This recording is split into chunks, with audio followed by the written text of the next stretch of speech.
Two or three names that we would focus on. Edelweiss says that Wipro and M&M are two names where you can expect selling pressure. And again, this is subject to rollovers picking up or data picking up, which we'll track throughout the day.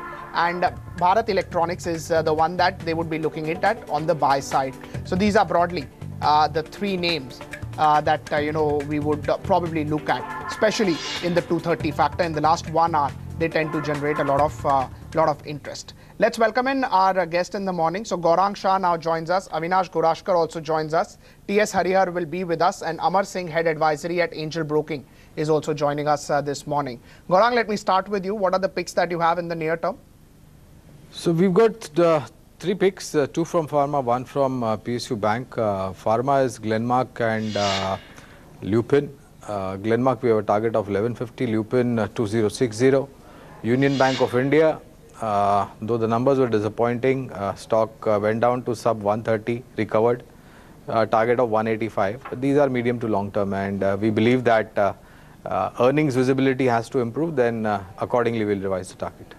Right, I'll just come back to you with Union Bank. Avinash, let's get your picks for the day.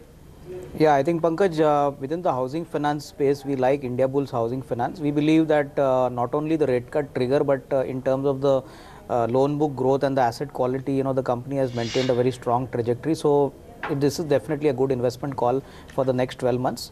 And the second stock which we have been recommending continuously to our client is from the paper sector, JK Paper. We believe that yesterday's 9-10% upside could be sustained, and we could see a very strong second quarter because primarily paper prices have moved up and I think input prices have come down. So this should definitely help paper players, especially JK Paper. Right, Amar, what are your picks? Are you tracking the developments at the OPEC meet? Is that one of the reasons why Vedanta is one of your top picks? Yeah, overall we've seen, I would say, since yesterday, the Dow Jones and the US markets and the Asian markets today have moved sharply up on the back of crude oil price spike. And also the domestic markets, if you look at the domestic markets, the RBI on 4th. So there is some anticipation with that regard. So we are recommending, the first one is Oriental Bank of Commerce. That's one, that is a buy at 135 with a stop loss of 132.30 and a target of 140. That's the first one. And the second is Vedanta, because we've seen some consolidation in Vedanta, and overall there is still some positive upside. So it can be bought around 174.50 with a stop loss of 171 and a target of 180.50. And the third stock is Titan. Titan Industries is again a buy at 407 with a stop loss of 401.50 and a target of 417.50. Right, we've understood your reasoning, Amar, for Vedanta and OBC. Why do you remain positive on Titan? Are you expecting a pickup in jewelry demand getting into the festive season? Because that's something which is anticipated and perhaps already priced in. Overall, yes, a couple of reasons. One is that yes, we do expect a pickup in the jewelry demand. That is there. And second is that with the monsoons also good, and overall there is expectations that there would be demand coming in from the rural sector. And also, if you look at Titan, there is still an upside that we see from a short-term perspective. So one can definitely look at Titan.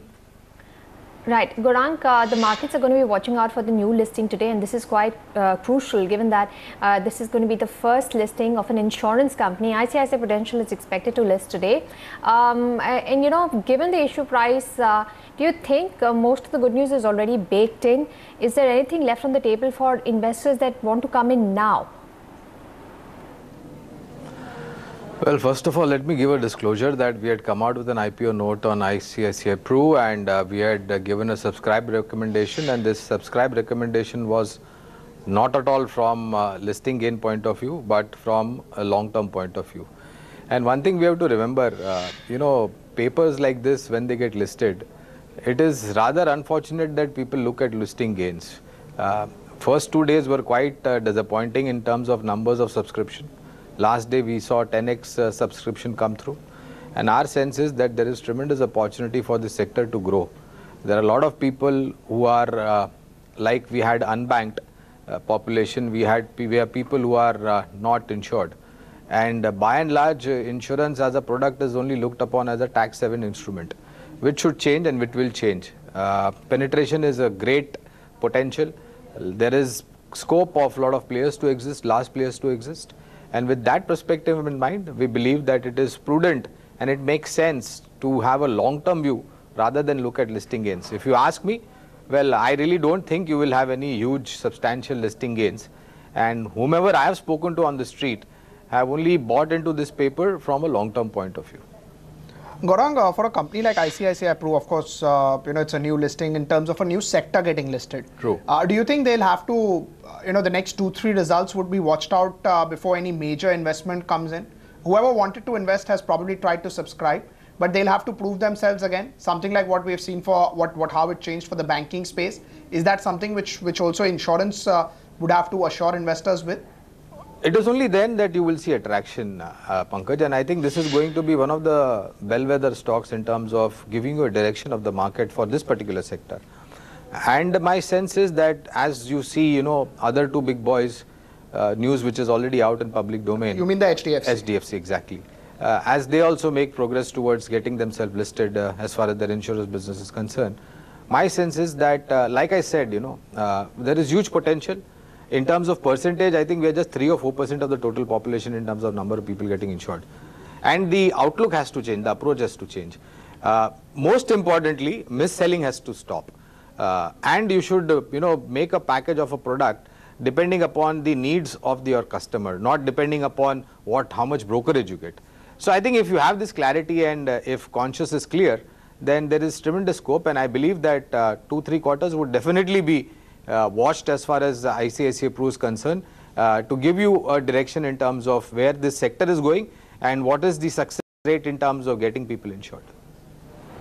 All right, so that's ICICI Prudential for you. We'll keep a watch out on that counter, but there are a couple of other counters we will watch today for news associated with them. First up is Kotak Bank. Let's pull that stock up for you in pre-opening as well as close the day earlier. ING has opened its QIP book to sell stake in Kotak Bank. It is looking to sell about 2.5% stake at the upside. So the base book will be about $300 million. Plus there's a green shoe option of about $250 million. The price range of the book is between 774 and 782.3 rupees per share. So Kotak Bank, we'll watch out for block deals that take place when this QIP book opens. Then we've got MCX. This stock has been buzzing all this week and there's more good news coming in. The stocks regulator SEBI has introduced options in the commodities derivative markets. So more products for commodity traders to trade in. The exchange is willing to start operations to take this and will take the SEBI nod for this. So MCX will be interested in introducing these new products for its customers. The circular does not mention which commodities are allowed. We'll get more clarity on that, and it's not even given a date for the option contracts to start trading, but this is still a first, and MCX could be benefiting from this. The SEBI will issue a detailed guideline in due course on how these option contracts will work out. Then we've got Hindustan Copper, metals producer that's in focus. The government is looking to sell 7% stake in Hindustan Copper via the OFS, and the floor price has been set at 62 rupees a share, which is a 5% discount at its current market price, and the government is looking to raise about 400 crore rupees from this divestment. JP Associates has received a shareholder nod to convert the debt into equity, so some of the lenders to JP Associates will also be in focus. Tata Motors Land Rover's new Discovery will go on sale in the first quarter of 2017, and the price of the Land Rover is £43,500 or thereabouts. Delta Corp, it is in talks to buy the website ace23.com for 80 to about 100 million. Of course, this is a company that has interest in casino and gambling, so this is another property they're looking to acquire.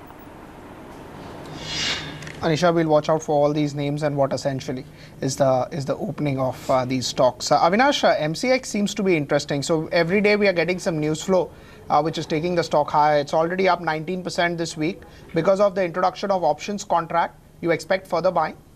No, definitely, Pankaj. If you see the potential and the kind of ease with which commodity option trading would start, I think once the exchanges get approvals, I think clearly this is going to be a product which is going to boost volume significantly for the commodity products. And I think MCX is already a well-established player on the commodity side. So I think clearly this news was expected for a long time. But once this product gets commissioned, I would not be surprised that probably another couple of quarters you could see a very big jump, because option trading is definitely one which is followed globally, and I think this is a product which was awaited long by the Indian markets. So definitely you could see a good short term as well as a good medium to long term upside. And whenever you have such sort of news flow coming in a sector where new things are introduced, it tends to develop, make the market more deepened, right? Exactly. I think deepen and the markets become very liquid, because clearly in commodity trades, we have seen that was one fact which was missing for a long time, and I think it gives fair amount of risk management tools to the traders, because when options are there, you obviously have your losses limited to the kind of option premiums you pay. So to that extent, I think commodity markets would definitely deepen, and I think this kind of product would obviously enable a lot of retail masses to also enter. Right. Amar, any view as far as MCX is concerned? Yeah, overall, this is a very positive and welcome step, because it's been almost 13 years since the exchanges have come in.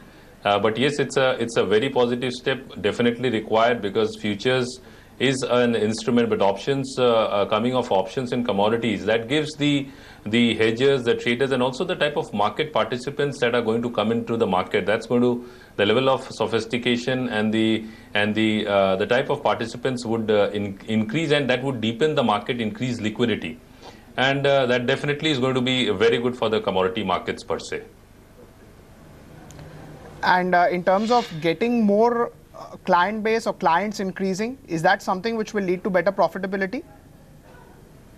Yeah, overall MCX, if you look at MCX since 14 September, it's almost rallied from 920, 930 levels to 1250, 1260 levels. So it's been a one-sided rally, and markets are anticipating that this would lead to an increase in participation, yes, and also that would lead to increase in volumes on the exchanges. And the third is that it would offer the corporates and the hedgers an effective tool using options, because earlier they were restricted to futures, but now they have options. So you'll have to watch out for which commodities would come in. But yes, this is definitely a very positive step and good for going for MCX in coming quarters. Just about seconds remaining as far as opening is concerned. We have the opening bell. Tata Motors on your screen is up close to about 3 to 4 odd points. ONGC is up about 1.5%. Maybe ONGC is reacting because of the crude. It does get a help as far as crude price increase is concerned. Hindalco is up 0.5, 157. BHEL is up about a rupee or so. BPCL is flat with a positive bias, and Aurobindo Pharma continues the move up. It's up about 6 to 7 odd rupees. Kotak Bank, I think the deal has gone through. The volumes are about 47 million shares. So I think the deal has gone through, the ING deal. We are not sure about the 550 million or the 300 million, but I'll just back calculate that. But it's one name which is doing well. MCX, we just discussed about that. It's up another 5%. What a run this name has had. It's almost up 25-30% in the last few days or so. In fact, in this week, Monday, Tuesday, Wednesday, and including today's gains, it's up about 25%. Hindustan Copper, OFS today, 5% discount. The markets has factored in that. So it's about 63-64 rupees right now. Jaiprakash Associates, it's a small name. It's something which was expected. 2% higher, 11 to about 11.5 rupees, 1.8 million shares. But it's always, one of the best traded names when you talk about volumes. Tata Motors is up close to 5 rupees, 544. The ADR yesterday was already indicating a 1% move, so it's up 0.6. Delta Corp was up 6% yesterday. It's up 0.7%, 0.8% rather right now. 175, 176 for Delta Corp. So that's a name which continues to buzz. Volumes of about 1.7 lakh shares. But in the last 60 days, you have seen volume pick up for Delta Corporation. Tata Motors DVR is also up about 0.7, 0.8%. So that's another name which seems to be doing well. All right, let's take a look at some of the stocks that are buzzing on high volumes. So we've got Global Spirits up about 7%. All the spirit and alcohol stocks have been in focus, and Global Spirits continues its up move. MCX, Pankaj has spoken of. Radico Khaitan is up 3%. Aban Offshore and JP Associates are the other gainers on strong volumes. Of course, the news of the JP Associates converting some of the debt into equity. We've got IDFC Bank, Kane India, Reliance Capital, and ONGC also amongst the gainers. One of the stocks to watch out for is Eicher Motors. It's still continuing its good run. It's up 1.5%. Its market cap has now exceeded that of Hero MotoCorp. Havells is higher. Century Textiles also higher. In fact, on volumes, you see most of the stocks only gain. Very few that are losing. But the banking stocks like Axis Bank, Yes Bank, ICICI, Kotak, all of these stocks are also seeing some action coming in. On the gaining side, on the high turnovers. Let's also take a look at some of the mid-tier stocks that have moved up on volumes or otherwise price change. We're seeing some good movement coming in into Eros International, it's up 3.5%. Aban Offshore, I've mentioned. The Spirit Count is, of course, doing well. We also have India Bulls Real Estate moving higher. It's up 2.5%. United Spirits up 2%. Indian Bank and Mahindra Holidays also amongst the gainers amongst the mid-tier stocks. Amongst the losers today, Pankaj mentioned Hindustan Copper, that's among the biggest loser, down about 5%. The OFS has perhaps already had its effect. Bharat Forge is marginally lower. The volumes there remain higher, and they're down about, Bharat Forge is down about 0.5% or so. We're seeing gains coming in RT. HPCL is marginally lower for refiners. The expected increase in crude oil prices may not be very good news, but that's something to watch out for. Gaurang, let's come to you about one of the stocks that reached a milestone, which is MRF. It touched 50,000 rupees and it continues to move up. Do you think the prospect for tire companies is going to improve? Is there going to be any rub-off from the price effect on MRF? A lot of people are talking about perhaps a split coming in for the price, given that it's now really expensive on the face of it. What's your outlook for tire companies? So I would not rule out a corporate announcement and development in terms of split or even bonus, as a matter of fact, both of them combined together, because at 50,000 rupees, the participation becomes extremely low as far as mid and small investors are concerned. Liquidity is always a question mark when it comes to volumes on any given day. Let me give a disclosure. We do have a positive coverage, and after yesterday's and today's run-up, our targets are very nearby, so no fresh buying at current levels, but if you have it, you can definitely continue to hold on to it. And if I'm bullish on auto, I don't see any reason why I should not be bullish on tire or OEM segment companies in the auto ancillary pack. And the fact is that after a run-up in the rubber prices recently, we've seen a cool-off.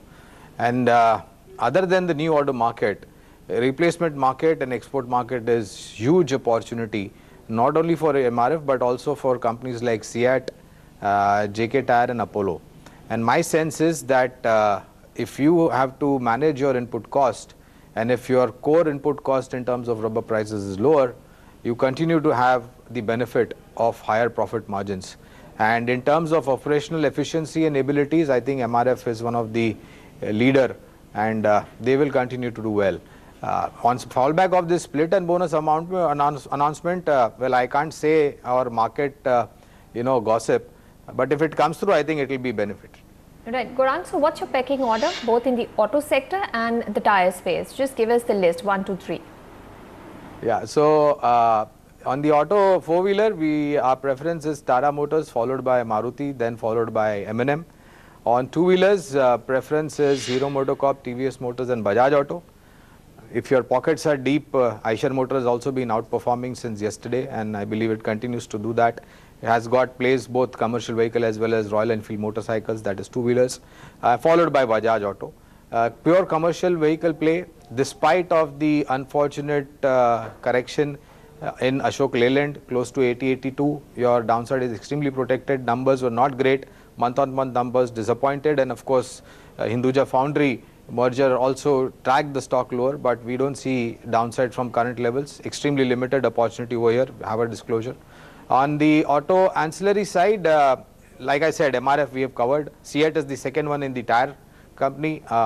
One stock that is in the news today because of one particular brokerage house downgrading it from hold to sell. Bharat Forge, we continue to maintain our positive coverage. Motherson Sumi, Amara Raja Batteries, Exide Industries, to name a few. All right. Amar, what's your view on the index? Today we have the triple witching day, and movements today cannot perhaps be anticipated. But given that October has traditionally not been a very good month for the markets, do you see some amount of profit taking coming in for the markets, or do you think that post the most recent high that the markets have made after this consolidation, the Nifty will only head higher? Yeah, overall, looking at the trends in the markets are very closely tracking global trends. So the major events that have happened. The markets are looking at as I said, the 4th October, we have the RBI monetary policies. So the markets are anticipating some positive news or cues going forward with regard to a rate cut. So that's something the markets are looking forward to. Overall, what we are seeing in the markets is that any dip is used as a buying opportunity. There are stock-specific action that's happening. But overall, as far as the trend is concerned, the long-term and the intermediate trend definitely remains up. Yes, short-term we are seeing selling pressure. On the downside, if you look at Nifty 8630, 8650, that's a major level of support zone coming in.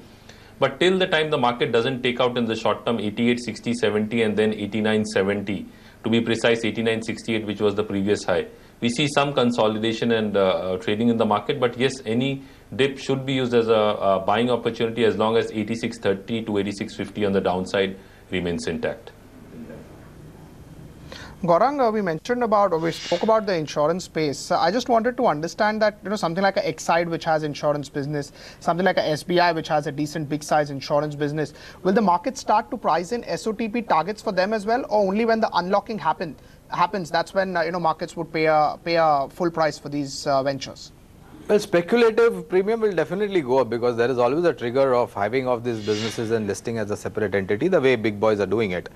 So my sense is that in anticipation of these businesses getting listed, you will definitely see some amount of interest coming into this counter. But eventually when the news comes and the valuation is derived upon, you will get additional tailwind.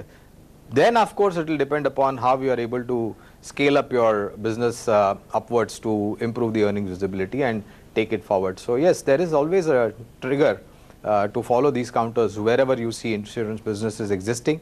There could be strategic move by the management to hive them off and list them as a separate entity. What would you do with something like a Kotak? We had a big block deal of ING. Of course, it doesn't change the valuations at all. But do you think a big seller going out is always a positive? Well, these kind of deals, even forget about some large investor, even promoter selling. We've seen that, Pankaj, in case of Hero Honda. We saw it in case of Jubilant Foodworks. And likewise, even in Eicher Motor, when I believe, correct me if I'm wrong, Volvo sold off the stake in the open market, stock went down to sub 16,000 and people were talking about 14,000. Where is it right now? About 25 or 26,000 if I'm not mistaken. So my sense is that you will definitely see tailwind coming through.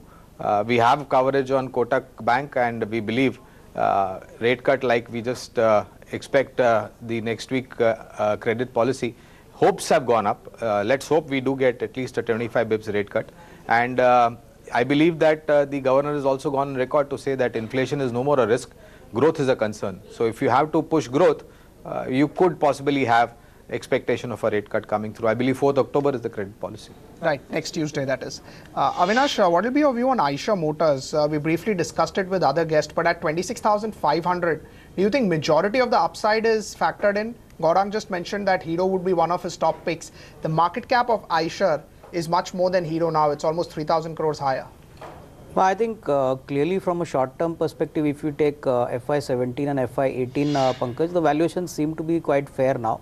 And I think the risk-reward ratio, only looks attractive if one factors in FY19 numbers. So obviously, although long-term prospects continue to be good because the kind of vertical strength Eicher Motors enjoys, especially in the two-wheeler premium motorcycle space. There are hardly any competitors despite yesterday Bajaj Auto launching premium bikes. So I think clearly the road ahead is going to be very strong, but valuations definitely seem to be expensive. I would prefer something like a Tata Motors, where you got JLR as well as the domestic piece, CV as well as the passenger car segment doing pretty well. So the risk reward definitely over the next 12 months would be more favorable for Tata Motors, and I think clearly Eicher Motors could possibly remain where it is or probably see some profit booking, but definitely it's a buy on decline. It's not a stock where the story has ended. But at what price would you be comfortable? I would be entering, say, Eicher Motors at roughly, say, around 23 or 23,500. I don't think below that, some sort of heavy selling would come in. I mean, clearly this is now going to be a premium stock. Mind you, it's got an equity base of just 28 crores and the stock has not given a bonus, it's not given a split. So, these triggers are also present. In case the company announces this to make the stock more liquid, you could find a sudden rise in the stock price. So, this has got nothing to do with the fundamentals. Gaurang, the recent move on Eicher could also be because of FNO and FNO expiry. So it could be a false breakout and one should be aware at what price you are buying this name. Well, Pankaj, we initiated this buy at a very, very low level. We revised our target upwards almost 2 or 3 times on fallback of earnings.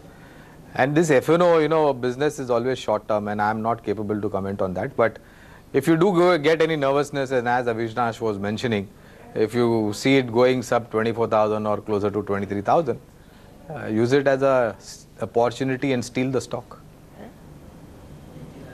Right, Gaurang, thank you so much for taking out time for us. Avinash, always a pleasure talking to you. Gaurang, any disclosures?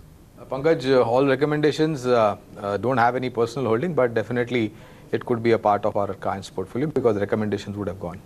Avinash, any disclosures before we end? Yeah, Pankaj, whatever stocks we mentioned on the show, our clients may be having positions, but I don't have any personal positions here. Amar, any disclosures that you would like to make apart from what we have already shown? Yeah, no, I don't have any positions in any of the stocks that I discussed. Right. Thank you so much, gentlemen, for joining us this morning. Markets looking good. Sensex is up 136 points. Nifty is up about 43 points.